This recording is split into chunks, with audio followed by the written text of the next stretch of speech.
Hello everybody, welcome back. And there's a reason why we are doing this in this order. Let's take a look at stibnite. Stibnite is a very potentially dangerous material.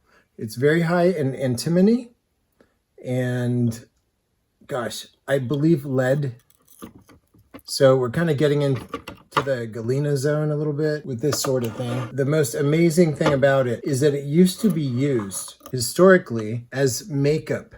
Eye makeup, eyeshadow. The consumers preferred the antimony-based stibnite stuff because if you can imagine a metallic smear of eyeshadow with something like this, it would probably be a lot more satisfying than something that looks subpar.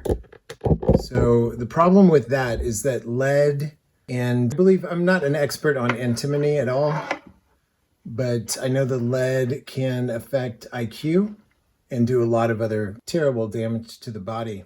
I don't even want to hold it in my hands personally. And so you can see how people will collect this as specimens, like cabinet specimen. It's just incredibly beautiful to look at, but it is best left under a locked cabinet where it's not going to be just interacting with the air that you breathe all the time. All right, so let's maybe try to take another look at this without breaking it. If we can, let's see if we can get another angle. And it does crumble as I manipulate it around. The interesting thing about stibnite is that it is kind of considered by the market to be an expert level sort of a thing to collect, and it's kind of expensive, so one would assume that you know what you're doing when you're buying something like this. But I noticed a lot of the online listings for this kind of material, these beautiful things, did not mention that perhaps one should take special care with it. And the reason I think they're doing that is because really it's assumed that they're dealing professional to professional. And if you're looking up stibnite, it's probably because you know what you're doing. So I'll just fill in that gap and say this stuff does require careful handling. And these angles are just incredible. So let me try to get another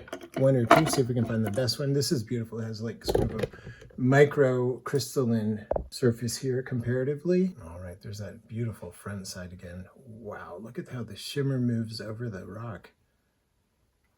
That's unbelievable. I keep this in the toxic materials area.